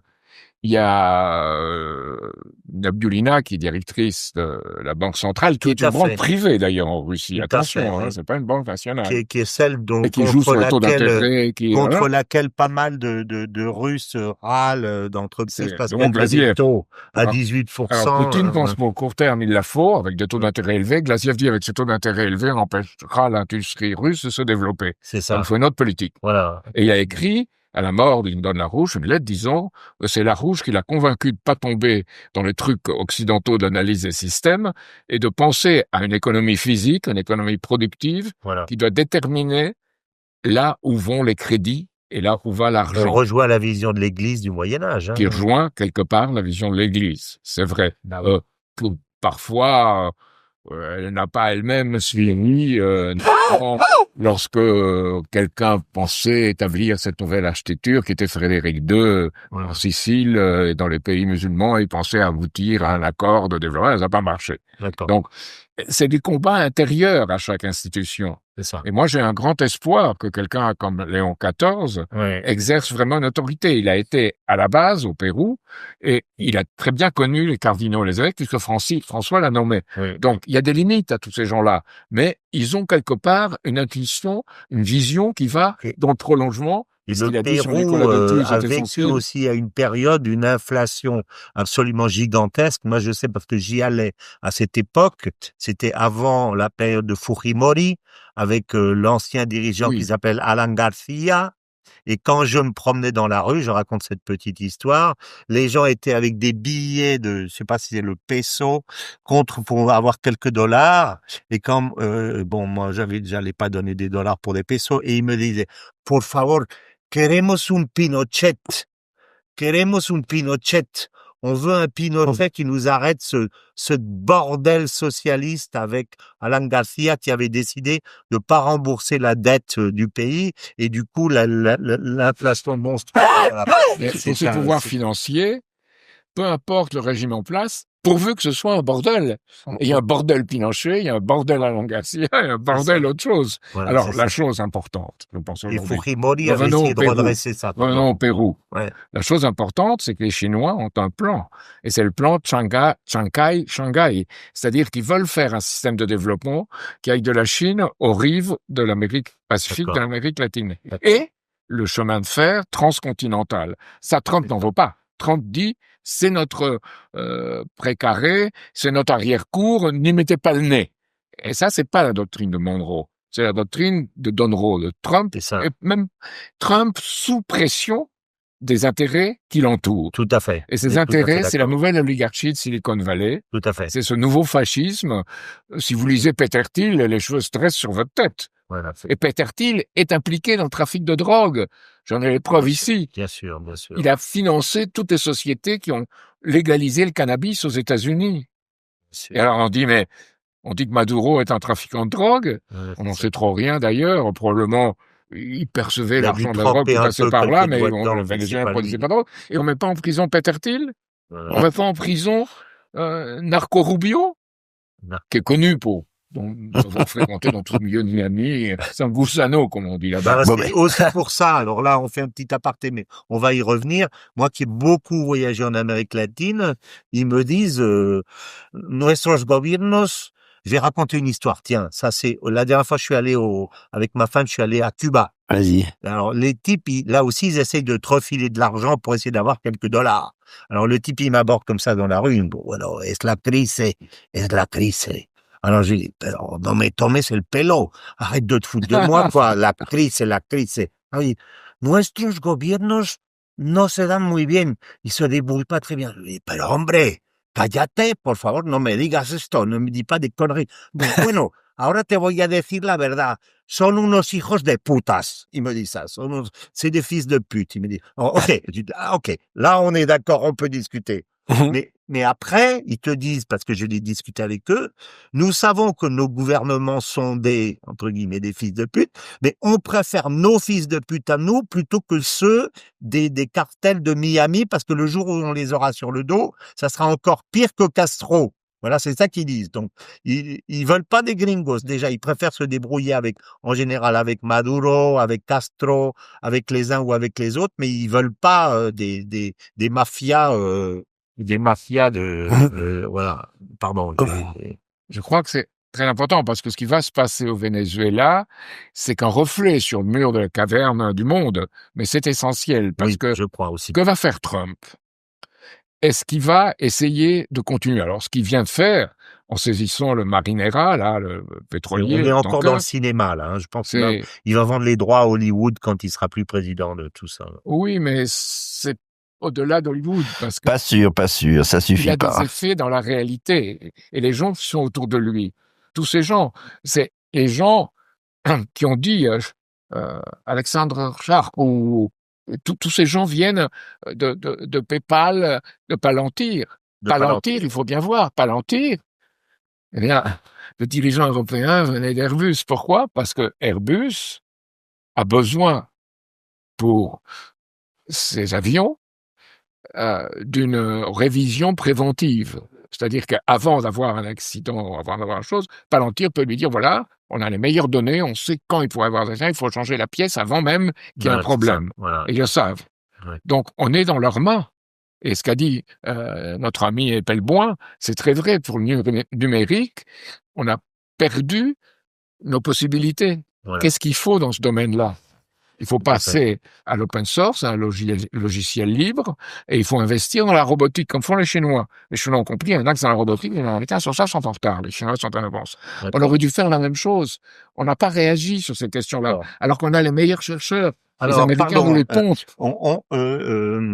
Jacques, on sort un peu, je voudrais qu'on termine sur la partie qui sont aujourd'hui après on dira qu'est-ce qu'il faut faire. Mais là, je voudrais terminer sur cette partie-là quelques minutes. Qui sont ces hommes qui sont au pouvoir financier aujourd'hui? Comment ça se passe? Comment ils font? Comment ils exercent leur pouvoir, en fait, ces grands banquiers, quand même. Simplement un mot sur ça. Oui. Le gouvernement américain vient de recruter pour l'armée 4 personnes qu'ils ont nommées lieutenant-colonel. Un vient de Palantir, 2 viennent d'OpenAI et le dernier vient de Meta. Ils ont été directement incorporés dans l'armée pour introduire dans l'armée les procédés d'intelligence artificielle, du numérique, et il y ait cela entre la politique militaire américaine et la politique financière. Il faut bien voir que ces gens-là ont inventé PayPal, ils ont inventé Palantir, ils ont inventé toutes les choses qui sont associées aux militaires. C'est GAFAM, comme on les appelle, mais c'est ce milieu-là qui est autour de Trump. Il a mis comme conseiller principal David Sachs au sein de la Maison-Blanche pour la spéculation sur les Bitcoin, sur les altcoins ou les stablecoins maintenant. Donc c'est pas vrai qu'on peut dire que c'est un nationaliste anti-financier, c'est pas du tout. Ah non. Il croit peut-être qu'il est nationaliste, j'en sais rien. Il a un certain caractère, fight, etc. Mais il est soumis à ses intérêts financiers qui sont autour de lui. Lui-même a fait des tokens à l'image de lui-même et de sa femme, et il a gagné au moins plusieurs milliards, 1, 2, on ne sait pas très bien. Mais il est entièrement là-dedans. Et c'est une tentation. Regardez en France, je dois dire, si on veut voir comment ça marche. J'ai Marine Le Pen et Jordan Bardella qui sont allés à Flamanville et qui ont dit il faut brancher le nucléaire, parce qu'on a besoin de beaucoup d'énergie, sur le Bitcoin et faire un Bitcoin quelque chose de français. C'est pas possible. Si on rentre dans ce secteur financier, on rentre dans le secteur de la spéculation internationale, on se livre poings liés. Et Eric Ciotti, qui présente sa loi, imiter du Genius américain sur les crypto-monnaies, non. Bien sûr. Alors là on dévie peut-être un peu vite, mais je brûle d'y venir sur la contre-attaque possible. Alors la contre-attaque, je voudrais qu'on garde ça pour la fin. Bon, on parle aujourd'hui de l'état des choses. Mais on le voit bien. Des grands financiers, comment ils utilisent leur pouvoir, qu'est-ce qu'ils financent. On le voit, François. Écrasés, Quelles sont les filières de soumission? Voilà, c'est ça, à peu près ça. Voilà. Alors, Paul-Marie. Pour écouter, elles sont évidentes. On peut s'appesantir sur le sujet, mais enfin, la corruption des élites, qui est assez facile quand on arrive avec des finances bidons, mais comme les bitcoins, mais qui corrompent, c'est le miroir aux alouettes, n'importe quel responsable politique. Tout au fond, si on ne change pas le logiciel, matérialiste. C'est pour ça que j'aimerais qu'on en vienne à un moment ou à un autre. C'était notre point de départ très intéressant à la question morale. Et si on ne change pas le logiciel matérialiste, au fond, anglais du XVIIIe siècle, c'est très bien d'avoir référé à Sébastien à Smith et vous à Bentham. Si on revient pas sur un logiciel entièrement différent, qui est peut-être dans la tête de dirigeants russes et chinois, on restera entièrement baigné par un pouvoir qui est entièrement dirigé ou commandé par cette logique financière. Alors, la logique financière, ok, d'accord, mais vous parlez de la logique financière, mais c'est qui ça? Qui c'est qui est derrière ça? Qui c'est? On n'a même pas parlé, vous avez même pas parlé ni de BlackRock, ni de ces gens. Ben, on les connaît, franchement. Pourquoi est-ce que Nathaniel Rothschild dit Poutine, c'est Hitler? Qui c'est ces gens-là et pourquoi ont-ils tellement peur de ce qui se passe? Mais on les connaît, c'est BlackRock, c'est les fonds de pension, c'est les banques, ce sont les fondations qui les servent, ce sont aussi les cabinets de conseil qui prennent en main les gouvernements. On l'a vu assez lors de l'affaire du Covid, par exemple. Comment s'appelle-t-il ce vrai gouvernement de la France, McKinsey? Franchement, on les connaît, on les a repérés, et je crois qu'il faut les référer assez systématiquement. Je serais moins optimiste sur les chances qu'on a de voir aux États-Unis, de voir ressurgir la bonne Amérique à laquelle vous pensez toujours, Jacques, mais je crois qu'elle est rétablie encore une fois. Ce qu'il faut, et je reviens en Europe, mais je n'arrive pas à ne pas dériver sur les solutions, j'anticipe, François, sur la dernière partie, mais j'y reviendrai si vous voulez, c'est redevenir ce que nous sommes, c'est-à-dire aider peut-être favoriser le pourrissement de l'adversaire. Et avec Trump, pardon d'enlever vos illusions, je crois que l'empire financier ne fait que se survolter et courir à sa propre perte. Je pense à une phrase magnifique de Sénèque qui est entièrement versée dans le christianisme et qui est peut-être l'amorce d'une réponse. Il faut s'opposer à cet empire parce que cet empire se fait du mal. La phrase de Sénèque est « c'est une plus mauvaise chose de faire le mal que de le subir ». Bon, il se fait du mal. Laissons-le se faire du mal. Et au fond, c'est aussi pour ça que je préférais Kamala Harris, parce qu'elle était encore pire que... On n'est pas tout à fait elle était encore pire que Trump. Mais Trump, nous en avons débattu depuis un an, cher François. Je n'en attends vraiment rien. Et ce que vient de dire Jacques Cheminade est assez accablant. Sébastien aussi. Vous vouliez rajouter quelque chose? Oui, non, très simple. La Chine, actuellement, a 3 atouts. Le premier, le plus important, c'est les BRICS, Organisation de coopération de Shanghai, et ce que fait Trump. Ça, c'est son grand atout. Voilà. Parce que peu à peu, les pays se rallient à quelque chose qui est une solution différente. Oui, c'est ça.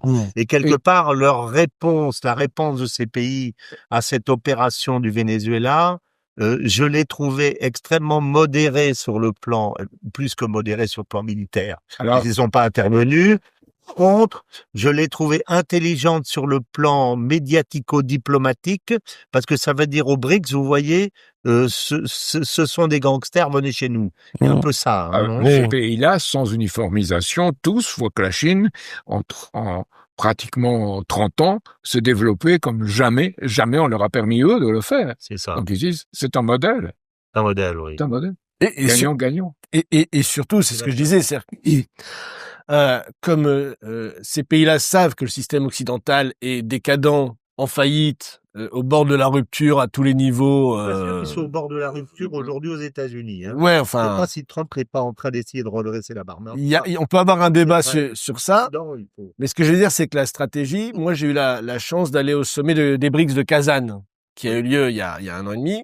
La capitale du Tatarstan. Exactement. Il y a d'ailleurs un magnifique musée que je conseille aux gens qui iraient là-bas d'aller voir. Mais ce que je veux dire, voilà, c'est-à-dire qu'ils ont une approche qui est pas confrontationnelle, les BRICS, et tout le débat du sommet de Kazan, c'était la mise en place de la dédollarisation du système monétaire et financier international. Voilà. D'où Glaziev qui était présent. Qui a été présent, que j'ai rencontré d'ailleurs là-bas. Mais ce que je veux dire, c'est qu'ils ont une stratégie qui est pas confrontationnelle et qui mettent en place ce système dédollarisé parce qu'ils savent que le dollar, dans le présent et à moyen terme, va s'effondrer. De confrontation ne veut pas dire qu'elle ne peut pas être politiquement polarisé dans un système de confrontation par rapport à l'Occident. L'un n'empêche pas l'autre. Et je vais même dire l'affaire du Venezuela va dans ce sens. Et on fait tout, nous, pour provoquer la Russie, on fait tout pour provoquer la Chine, on fait tout pour créer un conflit mondial. Donc, ce que je veux dire, c'est que si ils étaient dans la même logique que nous, il y aurait une guerre mondiale depuis très longtemps, vu les provocations. Tout à fait. Une chose, Donc, je n'ai pas fini rapidement. Hein.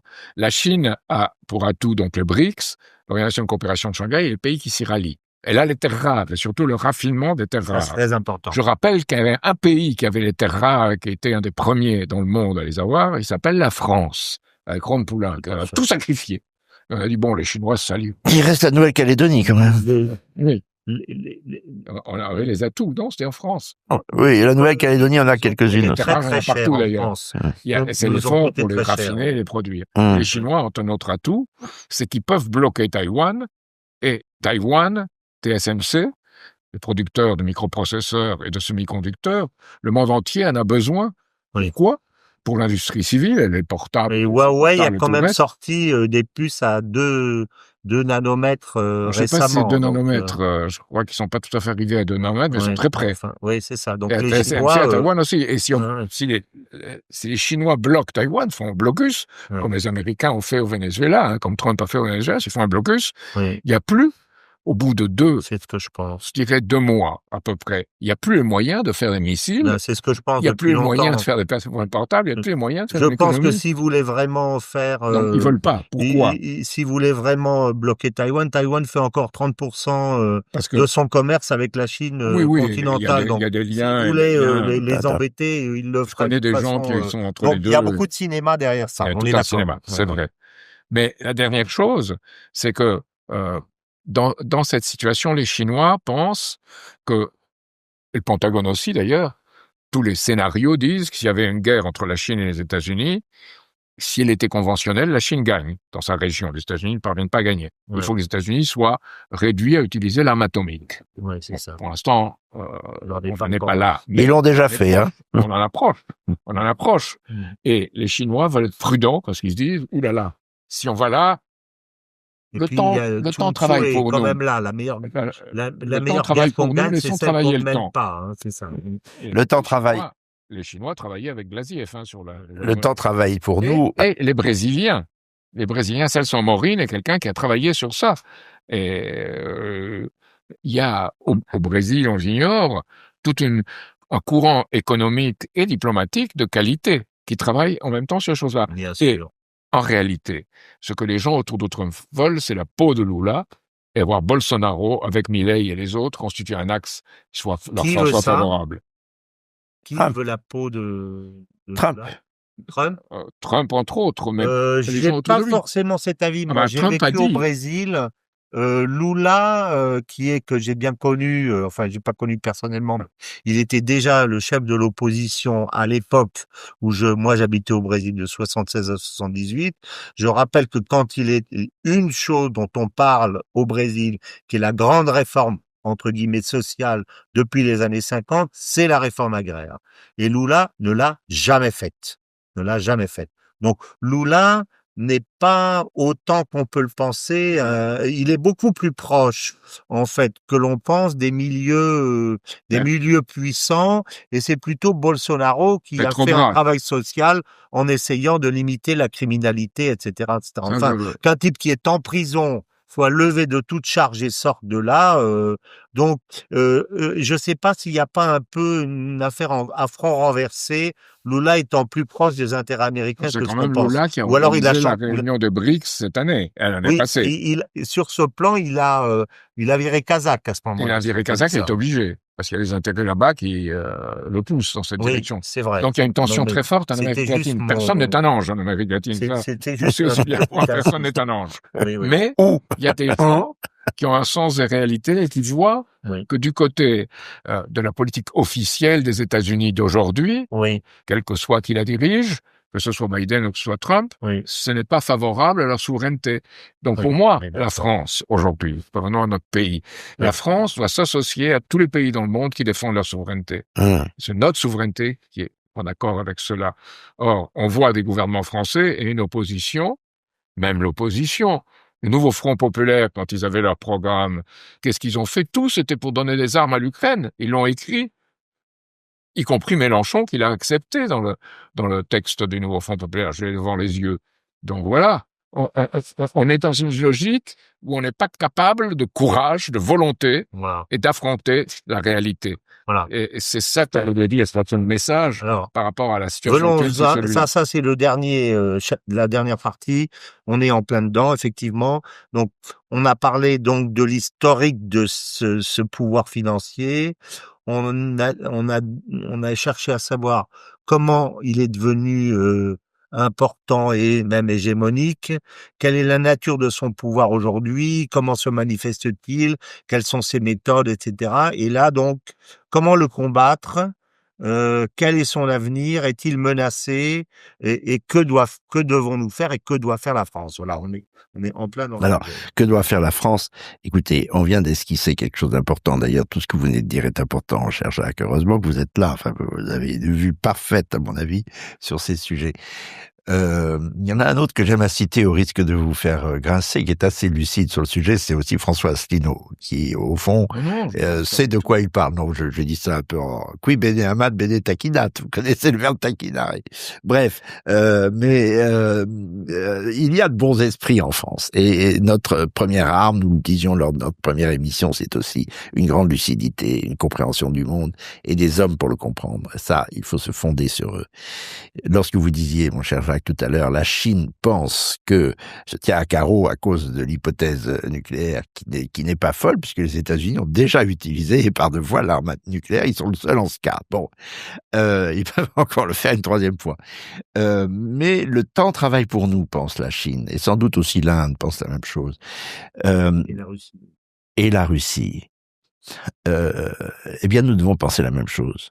Nous, Français, le temps travaille pour nous. Parce que l'oubris états-unienne est beaucoup plus avancée que Trump ou pas, qui est au fond, je crois, une parenthèse et un épiphénomène. Je partage pas forcément. Oui, je sais. Enfin, moi, je reste fixé sur l'idée que Trump est dépassé par la structure. C'est une structure, un empire. Et cet aspect structurel l'emporte sur les décisions d'un homme. On le voit bien aujourd'hui, d'ailleurs. Mais lorsque vous disiez, Sébastien, tout à l'heure, qu'à tout niveau, la partie pour les États-Unis est perdue, c'est très bien d'avoir dit à tout niveau, parce qu'il faut aussi penser à l'homme. Charles de Gaulle dit à Claude Guy, l'homme moderne est un désespéré. L'homme moderne est un désespéré. Et j'ai vécu, il le répète à Claude Guy, d'ailleurs c'était pendant la traversée du désert, c'est le meilleur livre sur de Gaulle qui s'appelle en écoutant de Gaulle, de Claude Guy. C'était le jeune homme qui l'a accompagné à Colombey.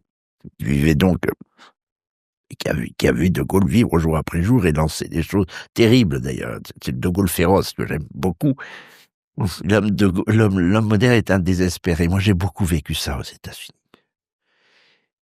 Et je pense vraiment que le désespoir gangrène ce pays. L'absence de sens, la drogue, les corps. Kennedy a peut-être accentué le trait, mais le corps américain est épuisé. C'était assez grinçant d'entendre ton grand ami Trump, mon cher François, traiter le président. Je voudrais corriger ça. Non, je sais. Ne répète pas cette phrase qui ne correspond pas à ce que je pense de Trump.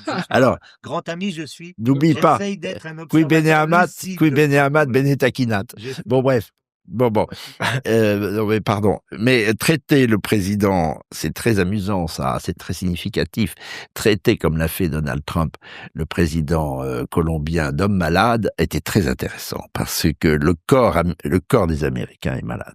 80% des Américains sont malades.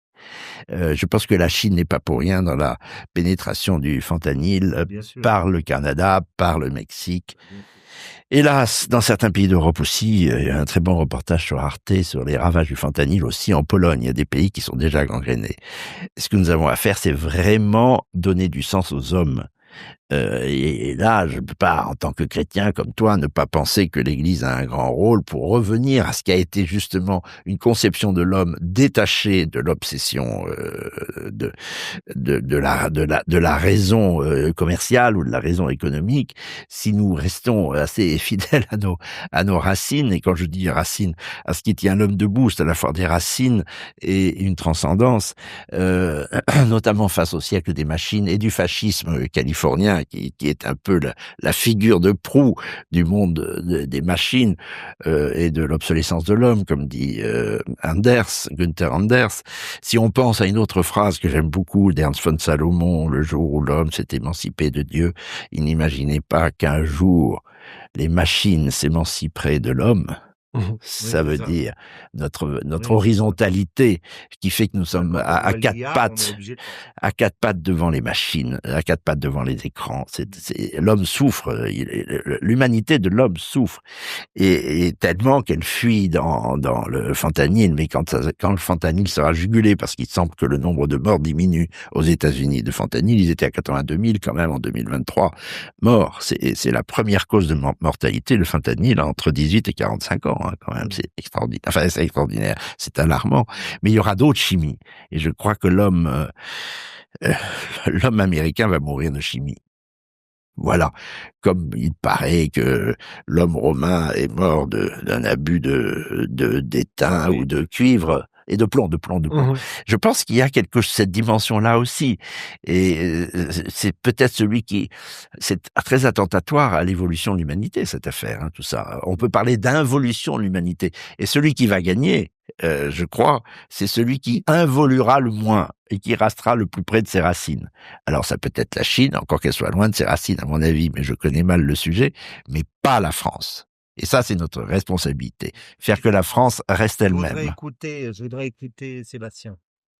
Alors, sur les solutions? Aujourd'hui, comment combattre cette puissance financière? Quel est l'avenir des choses?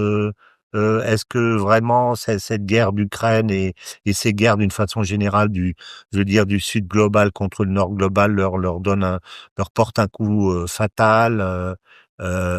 Pour moi, il y a deux mondialismes, le mondialisme financier et le mondialisme culturel. Le mondialisme culturel, on voit que c'est un véritable combat. Je reviens toujours à la comment ça s'appelle, aux Jeux Olympiques, à la cérémonie des Jeux Olympiques, qui était un programme politique du mondialisme et du mondialisme culturel envoyé à 3 milliards de personnes. Ça, c'est l'homme désespéré, ça. Voilà ce à quoi nous croyons, les drag queens, les petites filles, Marie-Antoinette la tête coupée, enfin voilà, c'est ça derrière. Voilà, toute cette vision est là. Et contre ça, il y a une vision de Poutine, de Trump, je suis désolé quand même, qu'il affirme en tout cas dans la doctrine. Mais revenons à la France. Il y a aussi en France, on l'a vu avec Monsieur Couteau ou Monsieur Cheminade. En France, on a une tradition. On a eu Louis XI, on a eu Jean Baudin, on a eu l'école polytechnique, on a eu Saint-Louis, on a eu De Gaulle, on a eu Colbert, on a eu. Qui les connaît encore. Voilà, mais justement, c'est le but de ces émissions, c'est d'éduquer les gens, parce que sans éducation de la population, on pourra rien changer. On pourra avoir des solutions théoriques. Mais si on n'est pas sur le terrain pour éduquer les gens, si on diffuse pas ces émissions, si on n'a pas ce genre de débat, parce que tous ces débats aujourd'hui étaient quasiment absents depuis des années avec les médias totalement divertissement, les médias du divertissement des années 80-90. Moi, je suis né là-dedans. Encore aujourd'hui. Je suis né avec le Club Dorothée, c'est encore pire aujourd'hui. Voilà. Donc voilà, il faut éduquer. Moi, je suis plutôt optimiste, parce qu'il faut l'être, il faut être combatif, il faut pas avoir peur, il faut dire aux gens de pas avoir peur, parce qu'on voit que le combat contre le mondialisme financier, Monsieur Cheminade parlait d'un bureau des assassinats criminels, on l'a vu dernièrement, encore moi j'ai une amie africaine, Nathalie Yamb, mais on a vu également Jacques Beau, Monsieur Xavier Moreau, qui du jour au lendemain perdent tout ce qu'ils ont, parce qu'ils dénoncent justement cette mondialisation financière à leur manière, sur des sujets spécifiques. Donc on voit que c'est un combat qui est difficile, mais il faut des hommes pour être sur le front. C'est ce que j'essaye de faire. Je vois qu'il y en a d'autres qui le font, et éduquer les gens sur notre histoire, parce que je pense que c'est vrai que une des maladies de l'époque, évidemment, se mettre à quatre pattes devant les machines, c'est très grave. Il y a le divertissement, mais je pense que le plus grave, c'est de ne pas connaître son histoire. Il y a Parce la que quand culture on générale. voilà, C'est cette question de la touché à un culture point très générale. important. Parce que quand on ne connaît pas son histoire, quand on ne connaît pas l'histoire des autres peuples aussi, parce que moi j'ai appris très tard l'histoire de la civilisation chinoise, je suis un passionné de la littérature russe ou de la peinture russe par exemple, bon voilà, mais j'ai pas appris ça à l'école. Donc et c'est ça, il faut recréer un environnement où on s'éduque les uns les autres, où on partage ses connaissances, on a des débats sur l'histoire et on redonne au sens que la France c'est pas Adam Smith, c'est pas Bentham, c'est pas c'est Colbert et c'est Jean Baudin. Voilà. Et il faut insister là-dessus. Jean-Paul II appelait aviver ses racines. Voilà, d'accord. Et on constate d'ailleurs, un petit aparté au passage, si vous regardez l'histoire, si on peut le dire, bien qu'elle soit récente, de la communauté européenne, non pas de l'Europe, mais de la communauté européenne, vous n'avez aucune célébration de ses racines. Moi, je suis allé lors d'un de mes voyages de vacances en Crète et j'ai vu le musée d'Héraclion, le musée historique d'Héraclion, qui est absolument extraordinaire. Vous avez des poteries absolument Il est extraordinaires. vide. Et quand vous regardez l'âge, vous vous frottez les yeux parce qu'il y a moins 6000 ans. Ça fait 6000 ans. Et vous vous dites, dans ma civilisation européenne, il y a des racines qui ont 6000 ans, donc bien avant la Grèce, mais bien avant la grande époque comment ça s'appelle, égyptienne, etc., avant Sumer même, et on n'en parle même pas. Donc, nous n'existons pas civilisationnellement. D'ailleurs, Donc, ce on musée peut est pas vide, exister François. politiquement non plus, quand c'est ça. Il est désert, ce musée. Je l'ai visité justement à Héraclion. Quand je l'ai vu, il était quasiment désert. Ce qui est très Vous savez, symbolique. il y a aussi un musée qui est désert en France, c'est le musée de Rabelais qui est à côté de Chinon, qui est un des plus beaux musées que j'ai visité en France. Pareil, on était là-bas avec mon ami, on n'était que deux et il voyait pas beaucoup de Et c'est gens. très Alors qu'il bien y a ce que toute vous venez l'histoire de de dire France qui est sur là. la nécessité de nous rééduquer les Oui. uns les autres. Alors, C'est ce que nous faisons ici. On va Bien sûr. terminer peut-être parce qu'on arrive un petit peu au bout de notre réflexion. C'est passionnant. Je voudrais écouter Jacques un peu pour une conclusion de tout ça. Alors, très brièvement sur la rouge, parce que je pense, tout le monde m'a dit pourquoi la rouge, pourquoi il n'a pas choisi un Français, tout ça. La rouge, d'abord, c'est une longue filiation qui est liée à la France, quelque part, et aussi, il avait du sang indien cherokee, donc c'est quelque chose Intéressant. les États-Unis, dans ce sens, un pays qui n'est pas anglo-saxon, c'est ça qui me donne espoir, Voilà. qui est un pays de melting pot, Et quelque part, je crois Donc, qu'il y a son épouse qui a repris son qui héritage. a repris l'Institut Schiller et une Voilà. coalition L'Institut internationale pour la Schiller, paix. Voilà. Alors, deux choses. Pourquoi là, D'accord. d'abord, ça, je le savais. J'étais aux États-Unis depuis quelque temps, je le connaissais, j'avais toute une histoire politique en France. Donc, il y a la financiarisation qui s'impose dans le monde, c'est dont on a parlé aujourd'hui. Et cette financiarisation est destructrice. C'est le FMI, c'est la Banque mondiale, c'est Rockefeller, c'est tout ça. Bon, c'est vrai. Mais il ajoutait autre chose. Et si on était contre tout ça, on était à l'époque de gauche ou d'extrême gauche. Hein. Maintenant, il ajoutait autre chose. Il est en train de se développer une sous-culture, une contre-culture, il l'appelait, de la drogue, du sexe pornographie, du sexe marchand, et de la musique bruit, où on dissocie complètement l'être humain de tout ce qui est constructif dans le domaine de la culture. Ça, c'est Si on ce que était j'appelle contre la ça, on était de droite ou mondialisation d'extrême droite culturelle. à l'époque. C'est La rouge l'autre disait, combat. détrompez-vous, ça avance en même temps. Et c'est la destruction de la mémoire de l'être humain, et c'est la destruction de ce que permet la mémoire, c'est-à-dire voir dans l'avenir quelque chose qui sera fidèle à l'impulsion de ceux du passé, peut-être pas à la forme exacte qu'il leur donnait, mais à l'impulsion. Une certaine idée de la France, de Gaulle. Et c'est ça, vraiment, que nous devons retrouver. Tout à fait. Tout à fait. Et de l'homme. Paul-Marie. Non, rien à ajouter. Je pense qu'on peut conclure sur cette belle perspective qui n'est pas pessimiste, en effet. Une certaine idée de la France et une certaine idée de l'homme aussi. D'ailleurs, je cite encore De Gaulle, ce qui nous importe par-dessus tout, c'est l'homme, finalement. On revient à un humanisme un peu béat, mais peut-être supérieur contre ce que nous n'avons pas nommé. Et c'est très important ce que vous disiez aussi à propos de la musique bruit, c'est-à-dire la perte des sens. Et ça fait partie de ce que j'appelais tout à l'heure l'involution de l'humanité. Le match consiste à involuer moins que les autres, au fond, en restant sur nos racines. Et finalement, alors, on sort complètement de notre sujet, on est complètement au cœur de la réponse, c'est-à-dire protéger et c'est la mission de la France contre les États, certains États musulmans, par exemple, et on pourrait le dire même pour Israël, où la foi et l'emporte sur la raison, contre les États où la raison hypermatérialiste l'emporte sur la foi.